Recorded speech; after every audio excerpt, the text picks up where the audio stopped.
You know, I've always wanted to ask you, where does Bobby Dazzler come from? It's a local expression, mate. I'm from Lincolnshire, England, and we always say Bobby Dazzler's the shiny gold thing. I know the stories coming from London where the guys were robbing jewelry stores and they'd hold up flashy pieces of gold and jewels to distract Bobbies. Bobby Dazzlers. Fantastic. And you bring it here on Oak Island, it becomes its own treasure, its own legend. Number 3, the gold-plated brooch. Here we go. Sounding good.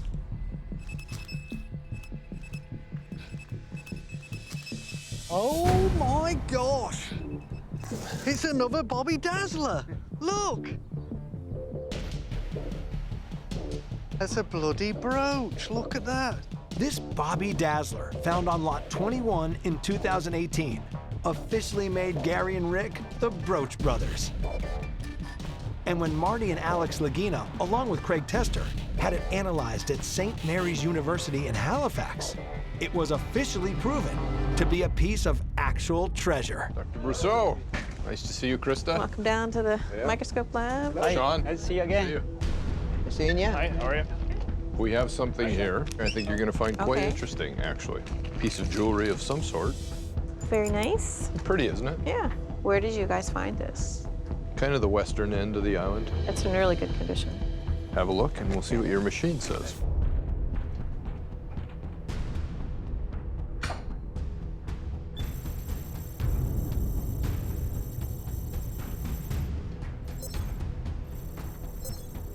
Now, is there any manganese in what you're seeing there? No, that's just copper, zinc, typical brass.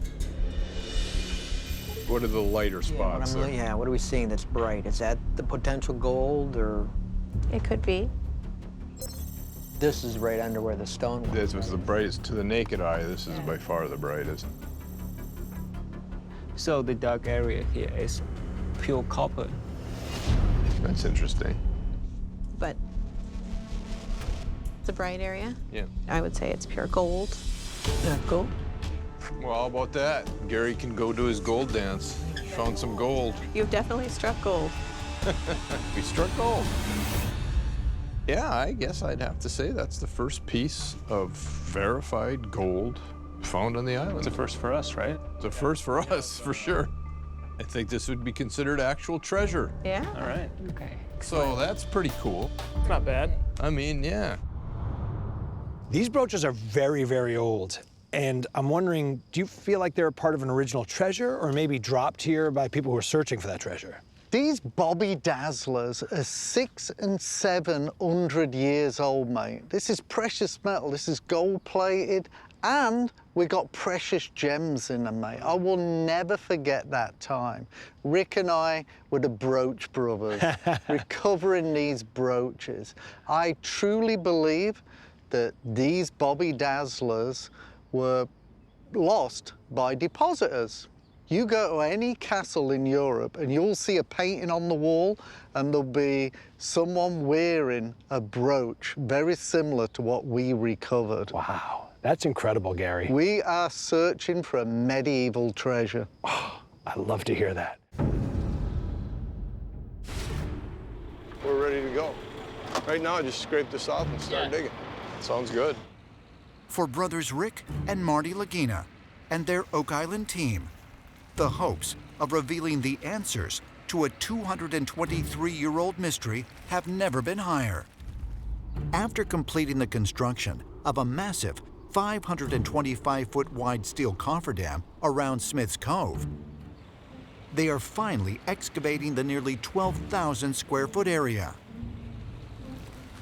I'm feeling sort of a childish excitement to see what we've only seen in pictures, to dig up and see with our own eyes what that enigmatic and peculiar U-shaped structure is. It's kind of nostalgic, i.e. Dan dug it in '71, and we are going to reveal it in its entirety and hopefully bring that data to Dan and show him. After researching old photographs and surveys taken during Dan Blankenship's excavation, the team has identified an area near the northwest end of the cofferdam where they believe the U-shaped structure can be located. tell you this, might be some stuff in there for Gary to find out. If it's there, he'll find it. No doubt about that at all. Here you go, Gary. All right, mate, I'll metal detect it. Big old spoil pile. I'm getting a signal here. Non-ferrous. I got a non-ferrous here, Rick.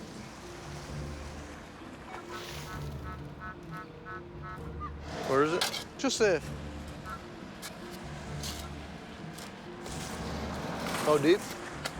I didn't see. Hey, Rick, take a break. Yeah, we want to see what's going on. I'll do it.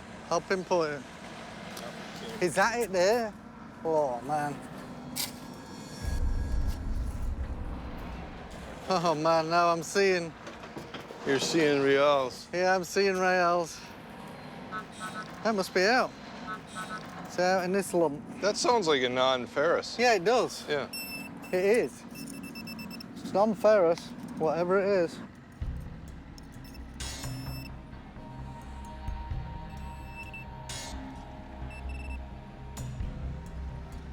Oh, Gary's happy. I'll let you do the honors just in case. Wow, look at that. I can see gold color. Yeah, me too. Is it heavy? Pretty heavy. Yeah, you can see it here, look. It looks gold colored. Yeah, it looks gold colored. I think it's got a milled edge, doesn't it? I'd say that's a coin. Yeah, I think that's a coin. A gold coin? Could the team have found their first piece of actual treasure at Smith's Cove? And this is just the beginning.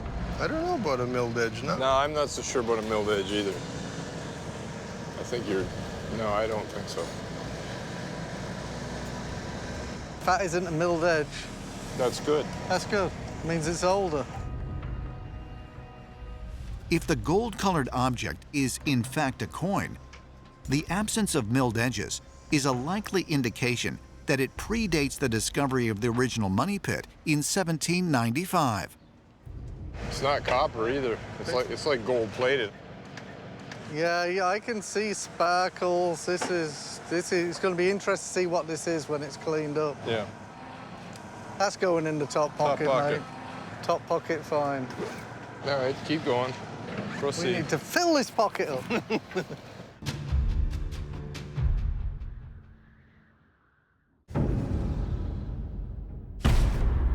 This whole place is covered with firecrack rock. While archaeologists David McGinnis, Aaron Taylor, and Liz Michaels continue to excavate the mysterious structure on Lot 15, Let's go, mate. You keep me straight. metal detection expert Gary Drayton, along with Jack Begley, search nearby in hopes of finding more evidence related to the recent discovery of an ancient Chinese coin. As we get further away from the guys, we're actually getting closer towards the swamp. An area which would have been traversed back in the day by anyone working in between the money pit and the swamp.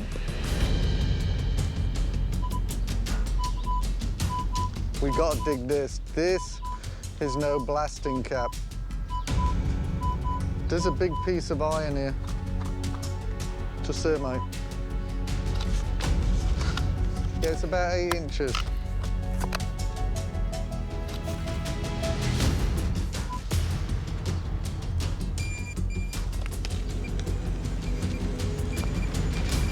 Yeah, I see iron residue. You're on it.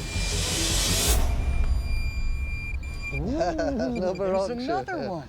Yeah, that's a smaller one, but look how wide it is. I kind of figured that was going to be an ox shoe. Why would you have ox You around kind of it? line them up, though. You're coming from the harbor and the swamp, and it's headed back towards where they're excavating right now. The Lot 15 feature.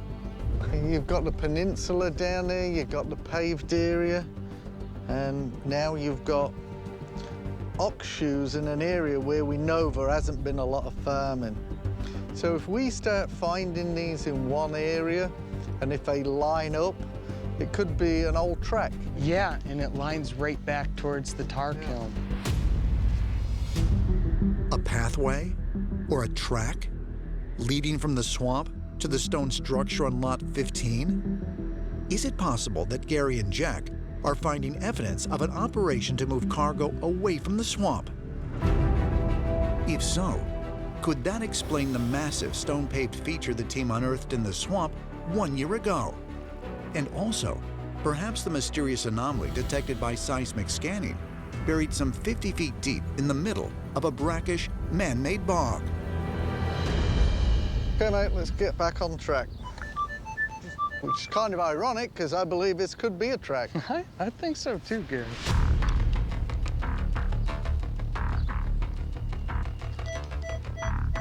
Jack, I got more iron here, mate. Look, see it disappeared completely? There's definitely iron here. Right there. Yep.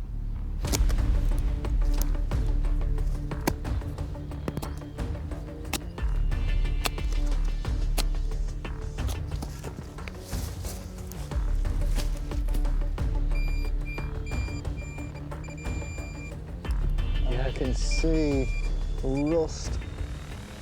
That's a good sign. Yeah, that is. Hopefully it's something cool.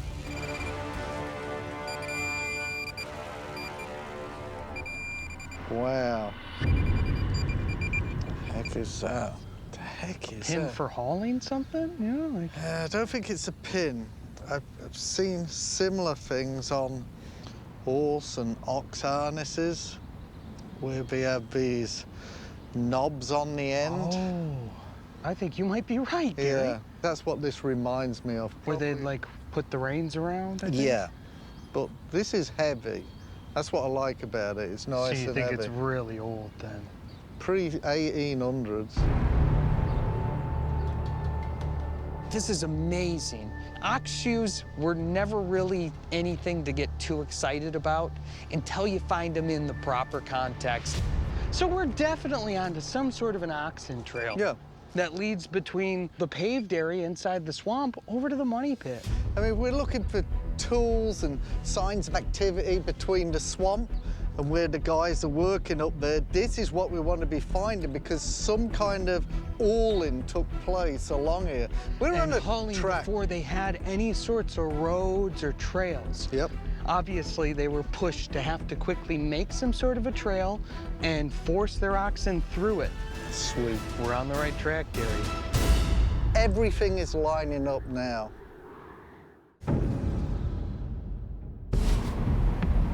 The Founding Fathers, the history and the mystery is there. Yeah. So along comes the fledgling American Revolution, and there are very clear ties to France. You know, Jefferson was a Francophile. He even had land up here. Benjamin Franklin was, you know, well, he was the dandy of Paris, wasn't he? All the young ladies like Ben Franklin. Obviously, they were mucking around for money, right? Wars cost money, lots of money. How was the American Revolution financed? Let's just say that there's this great treasure here, and let's just say that some of the Founding Fathers knew people who knew about it, and they tell them, look, it's up in Nova Scotia. And the timing, everything, actually, I can tie it all together. Everything sort of fits. Because timing-wise, this area was starting to get settled. My archaeologist friend will agree with me. Around 1760 or stuff, people are starting to show up. Oh, really? Yes. Oh, how interesting. Agreed again? Yeah. And the French hated the British, absolutely hated the British. So they do this, and it would be a politically acceptable way to do it too, because nobody knows about this money anyway. And the Americans come, they do what they need to do, they dig down, they get the treasure, and they leave with the money.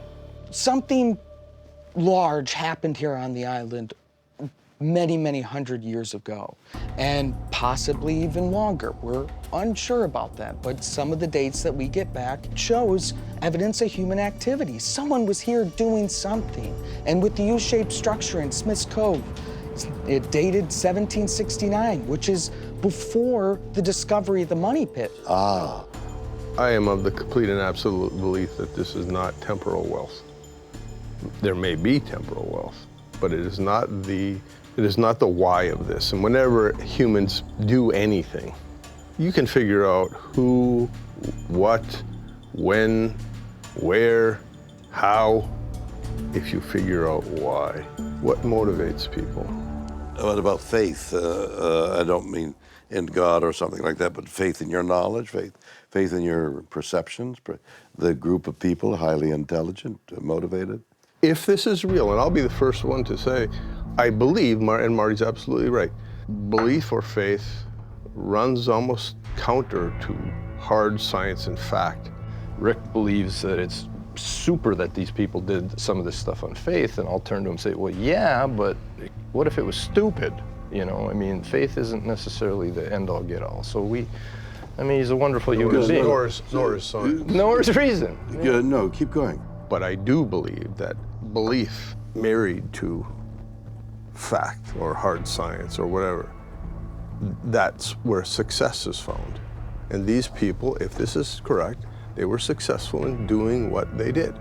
We merely have to figure out why. Well, when you discover what it is, you'll know why, presumably.